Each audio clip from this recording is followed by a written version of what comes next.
Now, today I'm going to start my lecture, and today's topic is three types of financial decision.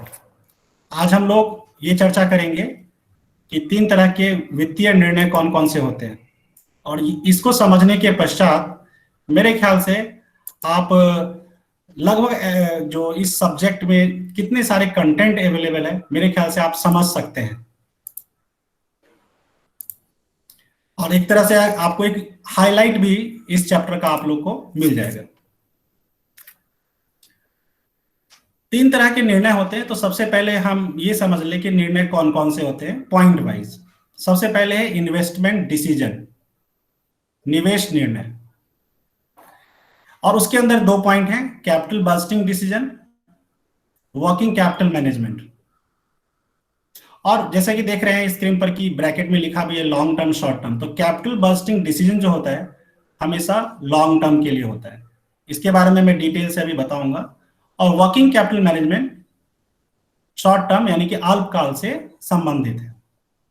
इसके बाद है financing decision, वित्तीय निर्णय, जिसमें दो बातों का इसमें उल्लेख होता है, एक तो कैपिटलाइजेशन के बारे में और दूसरा कैपिटल स्ट्रक्चर के बारे में। ये क्या होता है हम आज के लेक्चर में ही आप लोग को बताएंगे। इसके बाद है डिविडेंड डिसीजन, जिसमें ये निर्णय करना होता है कि जो हम डिविडेंड देने जा रहे हैं क्या वो रेलिवेंट है, सही है, क्या मार्केट प्राइस ऑफ शेयर को इंक्रीज करेगा या नहीं करेगा, वैल्यू ऑफ द फर्म पर इफेक्ट करेगा या नहीं करेगा। इस संबंधी निर्णय को हम इसमें लेते हैं। तो मुख्य रूप से तीन तरह के डिसीजंस हो गए, तीन तरह के फाइनेंशियल डिसीजन हो गए। First investment decision, second financing decision, and third dividend decision. एक बार मैं हिंदी में बता देता हूं, निवेश निर्णय, दूसरा वित्तीय निर्णय, और तीसरा लाभांश निर्णय। तो यदि ये तीनों पॉइंट आप समझ जाते हैं तो आपके जो बिजनेस फाइनेंस में जो भी टॉपिक्स हैं या जो चैप्टर्स हैं या यूनिट हैं, आपको क्लियर हो जाएगा कि ये क्यों है, क्योंकि ये पूरे एफएम से रिलेटेड है। इसके बाद यदि आज समय बचता है तो फाइनेंशियल मैनेजमेंट के क्या उद्देश्य होते हैं, वित्तीय प्रबंध के क्या उद्देश्य होते हैं, उस पर भी हम चर्चा करेंगे यदि समय बचता है तो। क्लास 6 बजे तक है। तो तीन तरह के निर्णय होते हैं। अब जरा समझते हैं कि इन तीन तरह के निर्णय में क्या क्या है, ये डिटेल से अब हम लोग समझते हैं। सबसे पहला इन्वेस्टमेंट डिसीजन। अब आपके मन में ये सवाल आ रहा होगा कि एग्जाम में क्वेश्चन किस टाइप से आ सकते हैं, बच्चे जनरली पूछते हैं। तो यदि लॉन्ग टाइप क्वेश्चन आना हो तो यही आएगा कि explain three types of financial decision. Short type आएगा तो उसके लिए मैंने पॉइंट्स बनाए हुए हैं, जैसे कि आपसे पूछा जा सकता है कि कैपिटल बजटिंग डिसीजन का संबंध किससे है, तो लॉन्ग टर्म से है, क्योंकि कैपिटल बजटिंग डिसीजन का यदि हम सबसे बेहतरीन एग्जांपल लें तो मेट्रो प्रोजेक्ट, कहीं रोड बन रहा है, स्कूल, कॉलेज, ये सारे जो है कैपिटल बजटिंग डिसीजन होते हैं।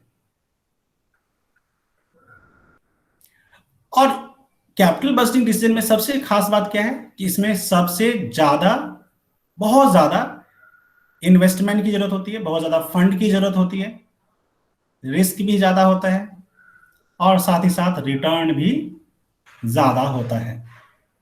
तो कैपिटल बजटिंग डिसीजन, यदि हिंदी में लिखना हो तो आप टर्म इंग्लिश में लिख के नीचे हिंदी में एक्सप्लेन कर सकते हैं, बट इसको यदि हिंदी में कन्वर्ट करें तो पूंजीगत बजटीय निर्णय, जिसका संबंध लॉन्ग टर्म से है। और इसके अंतर्गत जो कि ये जो डिसीजन है वो किससे संबंधित है, तो जो स्थिर परिसंपत्ति से संबंधित है, उसको हम कैसे खरीदें, कितना हम इन्वेस्ट करें, उसमें कितना हम इन्वेस्ट करें, उससे रिलेटेड है। अब सवाल ये है कि जो कैपिटल बजटिंग डिसीजन है उसका मेन फीचर्स क्या है, क्या क्या मुख्य विशेषताएं हैं। तो मैं पॉइंट वाइज बता रहा हूं, आप कॉपी में लिख भी सकते हैं। सबसे पहली विशेषता तो ये है कैपिटल बजटिंग डिसीजन में, जो इन्वेस्टमेंट डिसीजन के अंदर होता है, सबसे पहला ह्यूज अमाउंट इज रिक्वायर्ड, यानी कि बहुत ज्यादा फंड की जरूरत होती है, सब्सटेंशियल इन्वेस्टमेंट इज रिक्वायर्ड। दूसरी बात, हाई रिस्क, मतलब ज्यादा इसमें जोखिम होता है। जैसे कि एक मेट्रो प्रोजेक्ट की हम बात करें तो एक पिलर जो है कम से कम 2 करोड़ में बन के तैयार होता है। तो लगा लीजिए कि एक मेट्रो बनाने के लिए कितने पिलर की जरूरत होगी और कितना फंड उसमें इन्वेस्ट होगा, आप इसकी कल्पना कर सकते हैं। तो मतलब हाई रिस्क है। और साथ ही साथ हम देखें तो हाई रिटर्न भी है, क्योंकि मेट्रो में लाखों लोग सफर करते हैं। तो यदि 10 रुपए का भी टिकट होगा या 20 रुपए का भी टिकट होगा तो उससे सोच सकते हैं कितना रेवेन्यू जनरेट हो सकता है। तो कैपिटल बजटिंग डिसीजन डिसीजन के मुख्य रूप से 3 विशेषताएं हैं। पहला, कि बहुत ज्यादा फंड की जरूरत होती है, सब्सटेंशियल फंड इज रिक्वायर्ड। दूसरा, हाई रिस्क इज इन्वॉल्व, ज्यादा जोखिम इसमें सम्मिलित होता है। तीसरा, हाई रिटर्न। और यदि कोई चौथा फीचर की हम यदि बात करें, ये तो मुख्य 3 है, यदि हम फोर्थ पॉइंट की बात करें तो इस डिसीजन को रिवर्स नहीं कर सकते। जैसे हमने रोड बना दिया तो ये नहीं कहेंगे अब हमने आधा रोड बना दिया और कहा नहीं अब हमें नहीं बनाना तो वापस ले जाओ, ऐसा नहीं होगा। मेट्रो का पिलर बन गया और मान लो कि 50 पिलर बनने और 5 पिलर बना, उसके आप कहोगे नहीं मुझे पसंद नहीं आ रहा है, अच्छा नहीं है, हम आपसे कॉन्ट्रैक्ट वापस कर रहे हैं, तो उस पिलर को वापस नहीं ले सकता। So this type of decision can not be reversed, दोबारा रिवर्स नहीं कर सकते। और बहुत रिस्क इसलिए भी इन्वॉल्व होता है क्योंकि ये टाइम कंज्यूमिंग है। लगा लीजिए कि मेट्रो प्रोजेक्ट बनाने में मिनिमम 5 साल लग सकता है, 10 साल लग सकता है। तो उतने लंबे समय में तो मतलब बहुत कुछ अनसर्टेन होता है, uncertain in terms of time, uncertain in terms of cash flow, बहुत सारी बातें हैं। तो capital budgeting decision fixed asset से रिलेटेड होता है, उसमें ज्यादा फंड की जरूरत होती है, ये लंबे समय वाला निर्णय है, लॉन्ग टर्म डिसीजन है। और साथ ही साथ इसमें हाई रिस्क और हाई रिटर्न होता है। और जैसे कि स्क्रीन पर मैंने एग्जांपल भी लिखा है कि दिल्ली मेट्रो प्रोजेक्ट, लेकिन इसके अलावा कोई एग्जांपल्स हो तो जैसे कि construction of bridge, construction of road, schools, college, hospitals, ये सब कैपिटल बजटिंग डिसीजन में आते हैं। तो इन्वेस्टमेंट डिसीजन में सबसे पहला है कैपिटल बजटिंग डिसीजन। अब हम इन्वेस्टमेंट डिसीजन के अंदर ही हम दूसरे एस्पेक्ट की बात करते हैं, दूसरे टाइप की बात करते हैं, वर्किंग कैपिटल मैनेजमेंट, कार्यशील पूंजी प्रबंध। यानी कि कार्यशील पूंजी का प्रबंध करते हैं। और इसका संबंध किससे? शॉर्ट टर्म से, यानी कि अल्पकाल से। अब इसमें जैसे कि हमने पिछले वाले डिसीजन में पढ़ा था कैपिटल बजटिंग डिसीजन में कि उसमें उसका जो रिलेशन है वो फिक्स्ड एसेट्स एक्वायर करने या उसकी कॉस्ट इन्वॉल्व से मतलब है। लेकिन इसमें करंट एसेट्स, अब करंट एसेट्स क्या क्या होता है आपको पता होगा, जैसे कैश हो गया, इन्वेंट्री हो गया, डेटर हो गया। तो इन सब का यदि हम मैनेजमेंट की बात करें, कैश मैनेजमेंट की बात करें, इन्वेंट्री मैनेजमेंट की बात करें, डेटर मैनेजमेंट, रिसीवेबल मैनेजमेंट की बात करें, पेएबल मैनेजमेंट की बात करें, तो ये सब जो है वर्किंग कैपिटल मैनेजमेंट है। कैश कितना रखना है, कैश कितना विड्रॉ करना है, कहां पर इन्वेस्ट करना है, ये सारी चीजें, कैश कहां पर इन्वेस्ट करना है, ये सारी चीजें किस में आएगा? वर्किंग कैपिटल मैनेजमेंट, कार्यशील पूंजी प्रबंध में आएगा। और इसमें एक जो फाइनेंस मैनेजर होता है ये सोचता है कि हमारे पास जो भी पूंजी उपलब्ध है उसको कैसे हम ऑप्टिमम करें, यानी कि ऑप्टिमम वर्किंग कैपिटल रखने की बात होती है, एडिक्वेट वर्किंग कैपिटल रखने की बात होती है। सोचिए किसी फर्म के पास कैश बहुत कम पड़ गया तो क्या होगा? वो नॉर्मल रूटीन एक्टिविटी भी नहीं कर पाएगा, और बहुत ज्यादा कैश अवेलेबल है तो अच्छी तरह से वो रिटर्न भी नहीं कमा पाएगा। तो ज्यादा कैश होना कंपनी के पास, फर्म के पास, वो भी ठीक नहीं है, और बिल्कुल ना होना वो भी ठीक नहीं है, क्योंकि बिजनेस साइकिल अफेक्टेड हो जाएगा, नॉर्मल रूटीन एक्टिविटी नहीं हो पाएगा। तो एक प्रॉपर बैलेंस बना के चलना जरूरी होता है। तो वर्किंग कैपिटल मैनेजमेंट में सिर्फ कैश का ही मैनेजमेंट नहीं होता, स्टॉक का ही भी होता है, इन्वेंट्री का मैनेजमेंट होता है। किसी के यहाँ रुपए बाकी हैं तो उसको कैसे वसूले, रिसीवेबल मैनेजमेंट कहलाता है। कहीं से आपको रुपया प्राप्त होने वाला है और वो नहीं आ रहा है तो उसका मैनेजमेंट कैसे करें, उसके बहुत सारे टेक्निक होते हैं। तो वर्किंग कैपिटल मैनेजमेंट जो है वो शॉर्ट टर्म है, करंट एसेट से रिलेटेड होता है, और इसमें मैनेजमेंट के कुछ प्रकार हैं, cash management, inventory management, receivable management. तो इन्वेस्टमेंट डिसीजन में 2 तरह के डिसीजंस होते हैं। सबसे पहला मैंने बताया कैपिटल बजटिंग डिसीजन, पूंजीगत बजटीय निर्णय, और दूसरा working capital management, it means कार्यशील पूंजी प्रबंध। और आपने देखा कि इस इन्वेस्टमेंट डिसीजन में दो चीजें थी, एक जो लॉन्ग टर्म से रिलेटेड था, एक जो शॉर्ट टर्म से रिलेटेड था। अब हम बढ़ते हैं सेकेंड पॉइंट की तरफ, dividend decision. Third point dividend decision है, सेकेंड है फाइनेंसिंग डिसीजन। तो फाइनेंसिंग डिसीजन जो है, अब सवाल है कि इसका संबंध किससे है। अब सोचिए कि अभी आपने पढ़ा कि इन्वेस्टमेंट करना है, तो इन्वेस्टमेंट करने के लिए फंड कहां से आए, वित्त कहां से आए।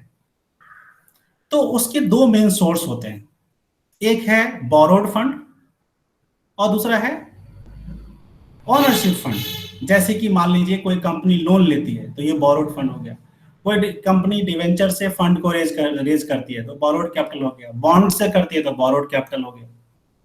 तो लोन, बॉन्ड, डिवेंचर, ये सब बोरोड कैपिटल या बोरोड फंड है।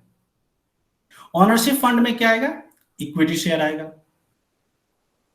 तो अब दोनों में खास अंतर क्या है, इक्विटी शेयर पर डिविडेंड देना होता है, जबकि डिवेंचर पर इंटरेस्ट, बॉन्ड पर कूपन इंटरेस्ट, लोन पर इंटरेस्ट। तो यदि किसी कंपनी का प्रॉफिट होता है तो लोन पर इंटरेस्ट तो देना ही पड़ेगा, नहीं होता है तो भी देना पड़ेगा, होता है तो भी देना पड़ेगा। लेकिन इक्विटी शेयर में क्या है कि प्रॉफिट होगा तब वो उनकी हिस्सेदारी होगी। तो इसलिए जो कंपनी ज्यादा प्रॉफिटेबल होती है वो ज्यादातर बोरोड कैपिटल रेज करना चाहती है, बोरोड फंड लेना चाहती है। और जो कंपनी थोड़ा स्टार्टिंग फेज में होती है या जो रिस्क नहीं लेना चाहते हैं, उनके लिए इक्विटी शेयर बेटर होता है। लेकिन ये भी ध्यान रहे कि फाइनेंसिंग डिसीजन में की हम बात कर रहे हैं तो इस डिसीजन में दो तरह की बातें हैं, क्वालिटेटिव एस्पेक्ट और क्वांटिटेटिव एस्पेक्ट। मतलब फंड किस तरह का ले, ये क्वालिटेटिव एस्पेक्ट हो गया, मतलब बोरोड फंड लें कि ओनरशिप फंड लें। लेकिन कितना लें, ये क्वांटिटेटिव एस्पेक्ट हो गया। उसके लिए हम किस चैप्टर में पढ़ेंगे, कैपिटलाइजेशन टॉपिक में पढ़ेंगे और चैप्टर में पढ़ेंगे। लेकिन जो क्वालिटेटिव एस्पेक्ट है उसको एनालिसिस करने के लिए बहुत सारे एनालिसिस होते हैं और मॉडल्स होते हैं, लेकिन दो मुख्य रूप से जो आपके सिलेबस में है वो है capital structure model, EBIT EPS analysis. तो किस तरह का फंड चाहिए, कौन सा फंड अच्छा है, कोई बच्चा कहेगा सर इक्विटी अच्छा है कि डिवेंचर अच्छा है। ये सब एनालिसिस करने के लिए ईबीआईटी ईपीएस एनालिसिस करते हैं, कैपिटल स्ट्रक्चर मॉडल को स्टडी करते हैं। उसके बाद बताते हैं कि फर्म वाइज कि कौन सा बेटर है। हर फर्म के लिए अलग अलग बातें हो सकती है।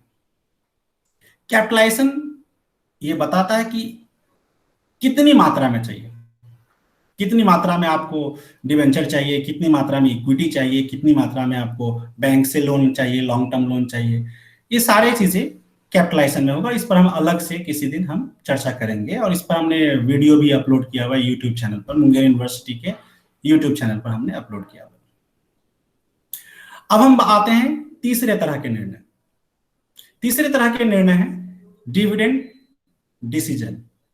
डिविडेंड का हिंदी होता है लाभांश, लाभ का एक हिस्सा जो बांट दिया जाता है इक्विटी शेयर वाले अंशधारी को। तो डिविडेंड डिसीजन में क्या मुख्य निर्णय होता है, डिविडेंड दे यानी कि प्रॉफिट का हिस्सा दे या ना दे। प्रॉफिट का हिस्सा डिस्ट्रीब्यूट कर दिया तो उसे हम डिविडेंड कहते हैं। डिविडेंड क्या है, डिस्ट्रीब्यूटेड प्रॉफिट, ऐसा लाभ जिसे बांट दिया गया हो उसे हम डिविडेंड कहते हैं। और जिसको हम नहीं बांटते हैं, जिस प्रॉफिट को नहीं बांटते हैं, वो रिटेन्ड प्रॉफिट हो गया, रिटेन्ड अर्निंग हो गया।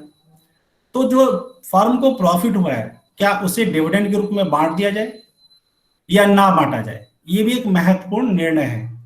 क्यों, मान लीजिए किसी फर्म को इन्वेस्ट करना है तो प्रॉफिट को रख करके किसी प्रोजेक्ट में इन्वेस्ट कर सकते हैं।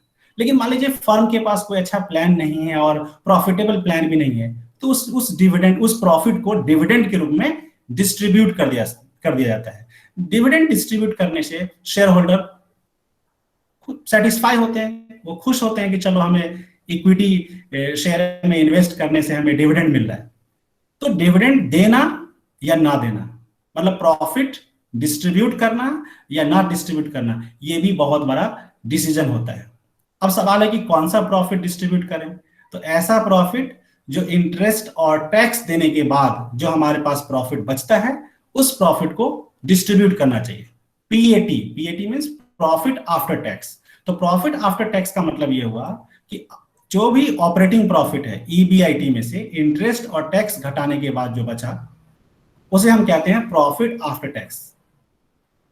तो प्रॉफिट आफ्टर टैक्स यानी कि ऐसा प्रॉफिट जिसमें से इंटरेस्ट पे कर दिया गया हो, टैक्स पे कर दिया गया हो, उसके बाद यदि प्रेफरेंस शेयर होल्डर है तो उनको प्रेफरेंस डिविडेंड दे दिया गया हो, उसके बाद जो बचता है उस प्रॉफिट को डिस्ट्रीब्यूट किया जाता है। तो प्रॉफिट आफ्टर टैक्स में से दो जगह डिस्ट्रीब्यूशन होता है, एक प्रेफरेंस डिविडेंड और उसके बाद बचता है तो इक्विटी शेयर होल्डर वाले को बटता है। मैं फिर से रिपीट कर रहा हूं, जो ऑपरेटिंग प्रॉफिट है उसमें पहले इंटरेस्ट पे किया जाता है, फिर टैक्स पे किया जाता है। अब जो प्रॉफिट बचेगा उसको दो हिस्सों में बांटा जाता है। पहले प्रेफरेंस शेयर होल्डर वाले को डिस्ट्रीब्यूट किया जाता है प्रॉफिट, और बचता है और उसके बाद जो है इक्विटी शेयर होल्डर वाले को डिस्ट्रीब्यूट किया जाता है।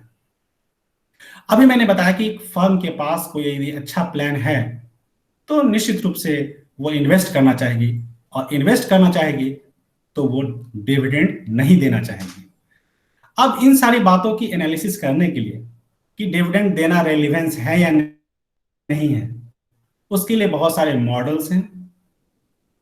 Walter model, Gordon model, MM model, इन सब के बारे में विस्तार से आप सेमेस्टर 2 में भी पढ़ेंगे। इन सब मॉडल्स के बारे में सेमेस्टर 1 में नहीं है।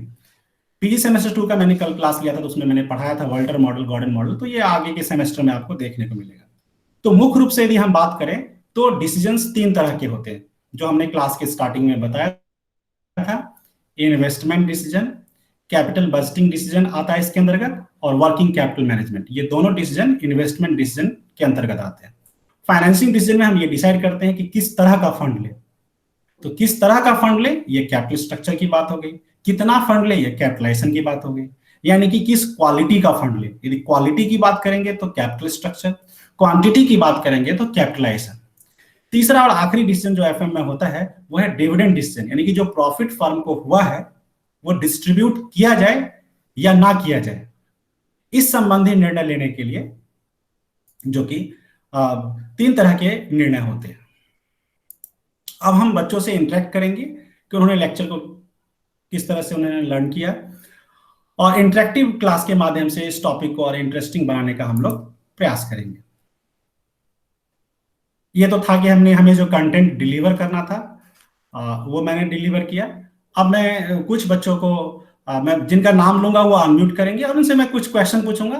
क्वेश्चन पूछने का पर्पस टॉपिक की क्लैरिटी है, ना कि किसी को खुश करना, ना कि किसी को इंसल्ट करना। टॉपिक की क्लैरिटी, यदि नहीं आता हो तो कोई बात नहीं, हम दूसरे को चांस देंगे। किसी को नहीं आता हो तो मैं दोबारा से उस टॉपिक को बताऊंगा। बट क्वेश्चन आंसर का पर्पस है इंटरेक्शन करना, इंटरेक्टिव क्लास बनाना। तो सबसे पहले मैं अभिषेक Aditya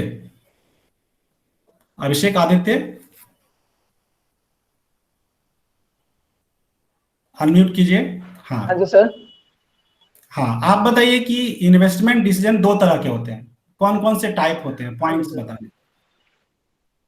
investment decision sir capital budgeting decision होते हैं जो लॉन्ग टर्म के लिए यूज होते हैं, और वर्किंग कैपिटल मैनेजमेंट होते हैं जो शॉर्ट टर्म के लिए होते हैं।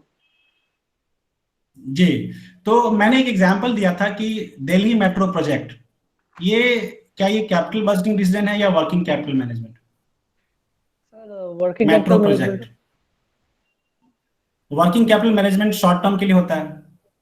वर्किंग कैपिटल क्या आप श्योर शॉर्ट, हैं? अच्छा हाँ सॉरी, हाँ वर्किंग कैपिटल जो होता है वो आपका शॉर्ट टर्म के लिए, बट ये दिल्ली जो मेट्रो के लिए आपने जो एग्जांपल दिया है ये लॉन्ग टर्म के लिए, यानी कि कैपिटल बजटिंग डिसीजन में आएगा ये। बिल्कुल बिल्कुल, आपने सही गेस किया। तो वही है, कुछ भी जवाब देने से पहले थोड़ा सोच के। एग्जाम में भी थोड़ा सा हड़बड़ी में गलत हो जाता है, इसलिए ये सब प्रैक्टिस करना जो क्लासरूम इसलिए होता है। ठीक है, तो हमने हमारा ये आंसर रहा कि दिल्ली मेट्रो प्रोजेक्ट जो है वो एक लॉन्ग टर्म डिसीजन है, और इसलिए कैपिटल बजटिंग डिसीजन में है क्योंकि उसमें ज्यादा रिस्क इन्वॉल्व होता है। और भी बहुत सारी बातें अभी मैं बच्चों से इंटरेक्ट करके डिटेल से डिस्कस करूंगा। ठीक है, आप अनम्यूट कर लीजिए। Thank you sir. Karishma Kumari. Yes sir. हाँ, आप बताइए कि वर्किंग कैपिटल मैनेजमेंट में कितने तरह के मैनेजमेंट हो सकते हैं? Working capital working management short term management होता है, डिसीजन उसमें किस मेकिंग, किस तरह का मैनेजमेंट किया जाता है करंट। वर्किंग कैपिटल मैनेजमेंट में? इसमें कैश मैनेजमेंट होता है, इन्वेंटरी मैनेजमेंट होता है, रिसीवेबल मैनेजमेंट होता है। जी, बिल्कुल सही जवाब दिया कि वर्किंग कैपिटल मैनेजमेंट में जो भी करंट एसेट से रिलेटेड होता है, चाहे वो कैश हो या इन्वेंट्री हो या डेटर हो, इन सब का मैनेजमेंट करना, जैसे cash management, inventory management, receivable management, जिसको डेटर मैनेजमेंट भी बोलते हैं, ये सारे कैपिटल वर्किंग कैपिटल मैनेजमेंट का पार्ट होता है। तो कोई शॉर्ट क्वेश्चन आता है तो उसमें भी ये काम आ सकता है। लिखा रहा है कि choose which activities are carried out under working capital management, उसमें पॉइंट्स दिए रहेंगे, cash management, inventory management, receivable management, और नीचे लिखा रहेगा ऑल ऑफ एबव। तो ऑल ऑफ एबव होगा क्योंकि ये सारी चीजें आती है ना। कुछ यूनिक चीजें हो गई तो उसके अंदर नीचे में नन ऑफ एबव भी लिखा रहेगा। तो इस तरह के क्वेश्चन भी हो सकते हैं, शॉर्ट क्वेश्चन भी हो सकते हैं, लॉन्ग क्वेश्चन हो सकते हैं। लॉन्ग क्वेश्चन बनता है तो सीधा सिंपल क्वेश्चन बनेगा कि explain 3 types of decisions in FM, या डिसीजन इन बिजनेस फाइनेंस या कॉर्पोरेट फाइनेंस, है ना। बिजनेस फाइनेंस को ही हम कॉर्पोरेट फाइनेंस भी कहते हैं। चलिए, आप म्यूट कर सकते हैं। इरशाद खान, सबकी बारी आएगी जो जो मेरे स्क्रीन पर दिख रहे हैं। हाँ, इरशाद खान, इरशाद खान आप म्यूट कीजिए।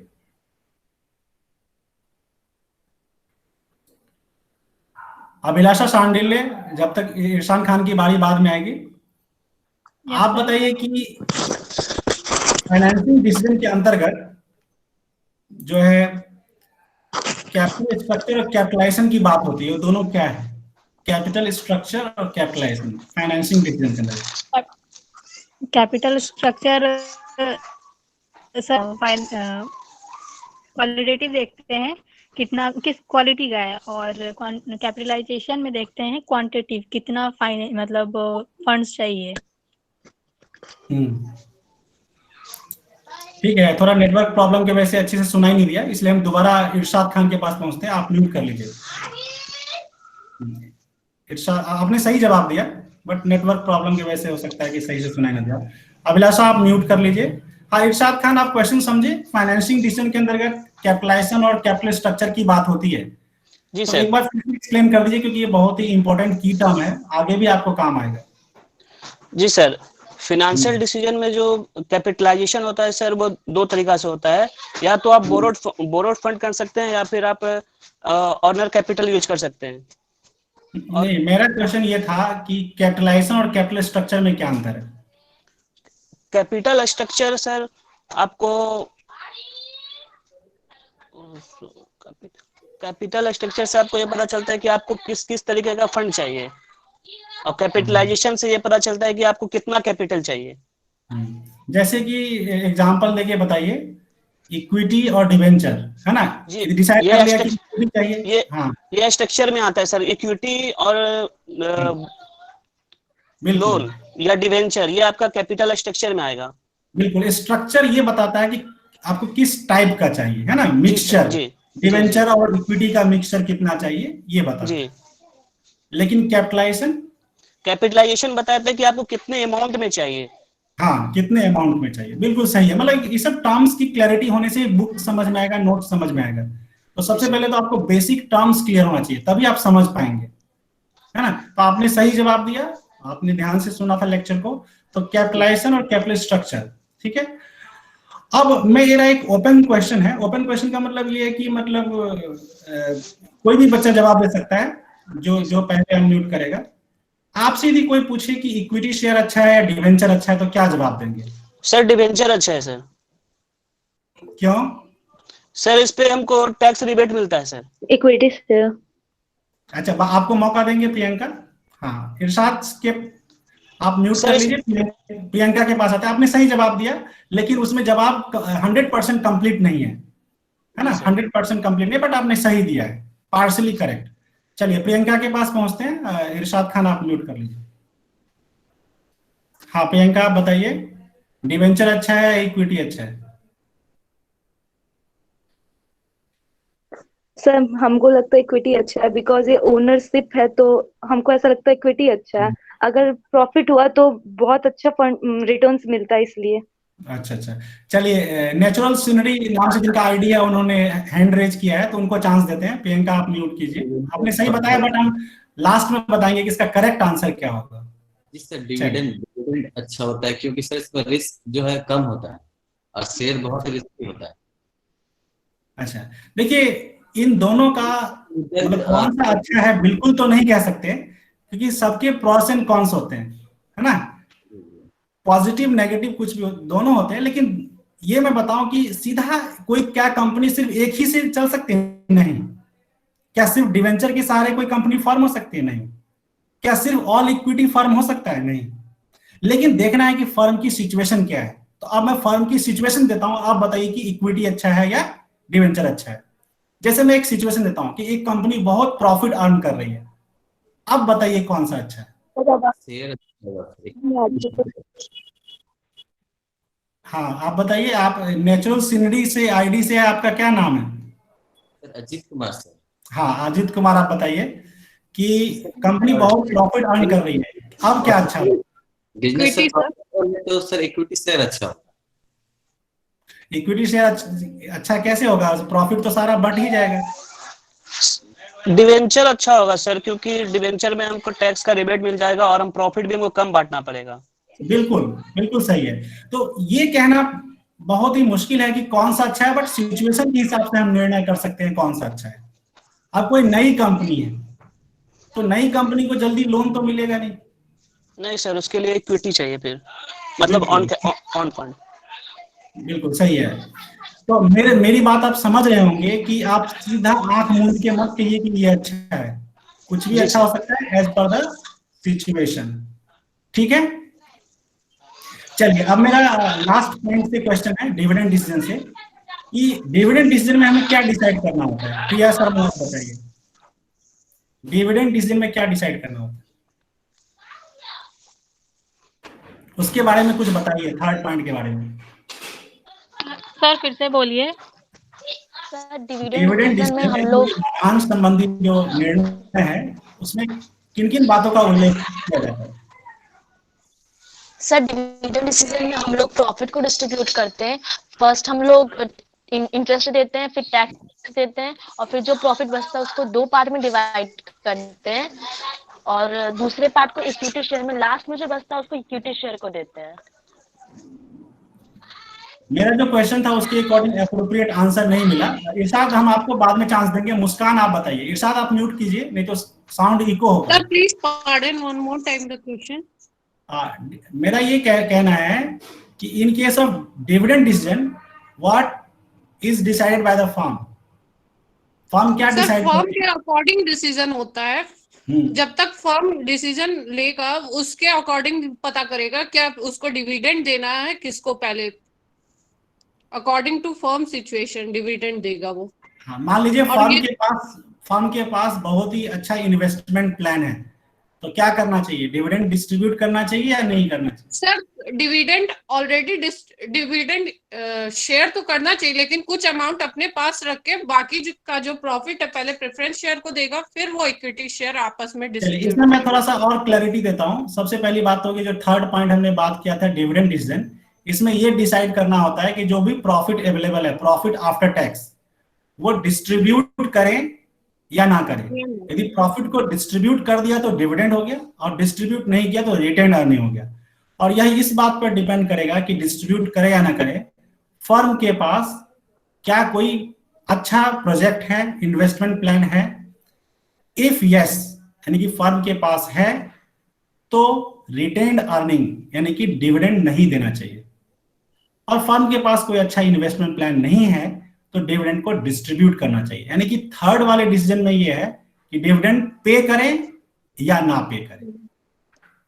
अब हमारा लास्ट क्वेश्चन है थर्ड पॉइंट से, उसके बाद हम आगे क्लास को जारी रखेंगे, कि 3 तरह के मॉडल होते हैं डिविडेंड डिसीजन में।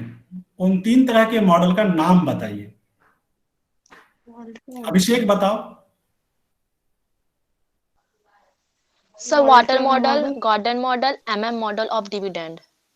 ठीक है, अभिषेक को मैंने बोला था बट आपने अनम्यूट करके बोला, बट सही आंसर दिया।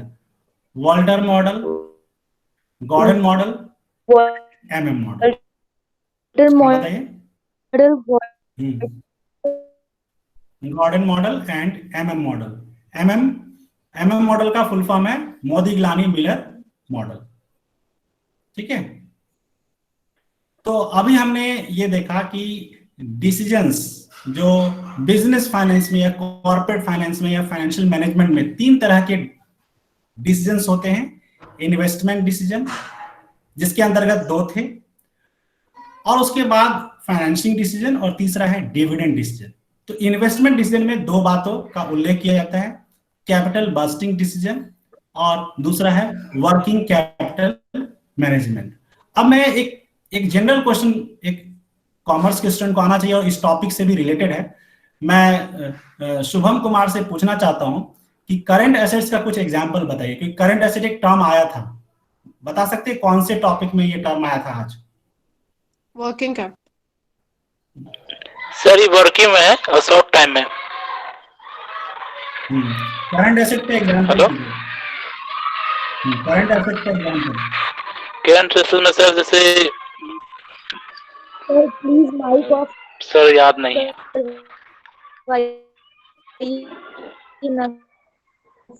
ठीक है, आप म्यूट कीजिए जल्द। सुमन बताइए, सुमन सेठ आप बताइए, current can you give me few examples of current asset? क्या आप चालू परिसंपत्ति के कुछ उदाहरण दे सकते हैं?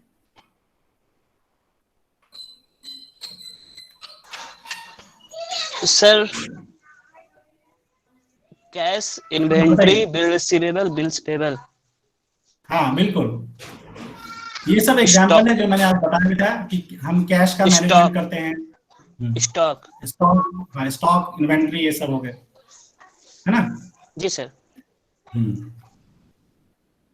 तो मेरे ख्याल से जो मैंने आज टॉपिक लिया था वो अच्छे तरीके से क्लियर हुआ होगा, और मैंने ये समझाने का ये प्रयास किया कि चाहे हम कॉर्पोरेट फाइनेंस की बात करें या बिजनेस फाइनेंस की बात करें, तो यही 3 तरह के निर्णय होते हैं, और जितने भी चैप्टर्स हैं इन्हीं टॉपिक्स पर आधारित होता है।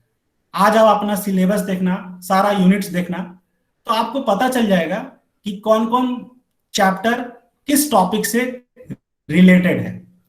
जैसे कि यूनिट 1 तो एक तरह से इंट्रोडक्टरी टाइप हो गया, बट आगे के चैप्टर्स देखेंगे तो आपको पता चल जाएगा कि इन्हीं 3 टॉपिक से मिलता जुलता है। एक मैसेज और मैं देना चाहता हूं कि कोई भी पेपर की तैयारी करते हैं तो उसके ऑब्जेक्टिव्स क्या है। जैसे कि इकोनॉमिक्स पढ़ते हैं तो इकोनॉमिक्स में भी फर्म का ऑब्जेक्टिव होता है, उस तरह से अभी ये जो आपका बिजनेस फाइनेंस है वो कॉर्पोरेट फाइनेंस पेपर भी बोलते हैं इसको।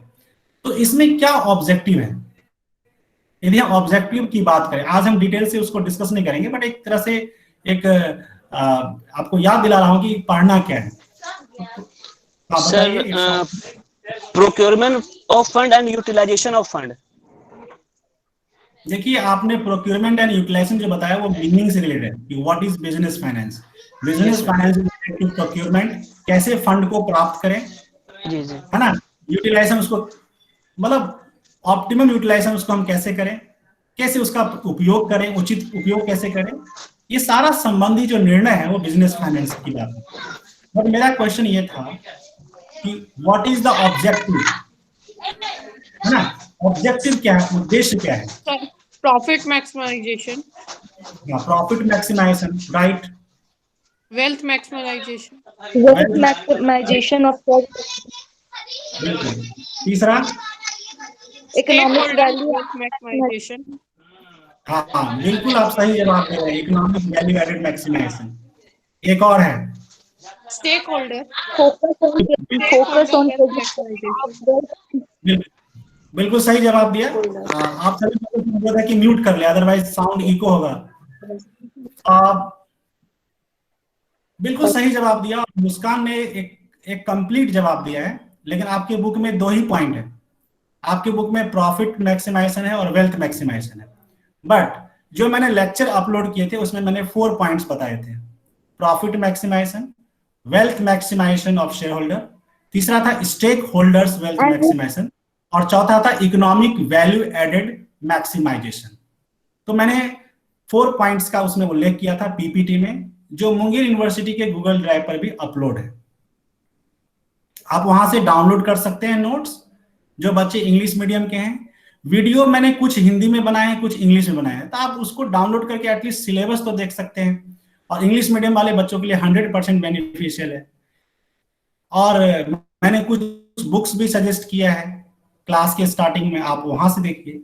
और मेरे ख्याल से किसी भी बच्चे की एग्जाम की तैयारी डिपेंड करता है कि वो कहाँ से पढ़ रहा है और क्या पढ़ रहा है। आज हमने लेक्चर में क्या बताया था, क्वालिटी एंड क्वांटिटी। तो आपके एग्जाम की तैयारी की क्वालिटी डिपेंड करता है आप कहाँ से पढ़ रहे हैं, और क्वांटिटी कितना टाइम डिवोट कर रहे हैं। आप मान लीजिए कि खूब पढ़ रहे हैं लेकिन जो हमारे सिलेबस में वो नहीं पढ़ रहे हैं, तो वो एक कॉम्पिटिटिव एग्जाम के मंद होगा। बट अभी जो आपके पास एग्जाम होने वाला है 20 के बाद, उसके लिए फायदेमंद नहीं। अभी तो आपको एग्जामिनेशन की अच्छी तैयारी करनी है। और एक ब्रीफ समरी तो सारे टॉपिक का आना चाहिए। जैसे फर्स्ट यूनिट की मैं बात करूं तो फर्स्ट यूनिट में 3 टॉपिक्स हैं। पहला है इंट्रोडक्शन की बिजनेस फाइनेंस क्या है, उसका क्या रेलिवेंस है, स्कोप क्या है, ये सब है। उसके बाद जो सबसे इंपॉर्टेंट था वो था कि डिसीजंस कितने तरह के थे, जो मैंने आज लेक्चर दिया। लेक्चर कंप्लीट हो गया, कई बच्चों ने लेट से ज्वाइन किया है, उनसे रिक्वेस्ट है कि पहले ज्वाइन कर ले। और तीसरा जो मोस्ट इंपॉर्टेंट है, जो ऑलरेडी वीडियो अपलोड है, आप उसको देखिए, profit maximisation versus wealth maximisation.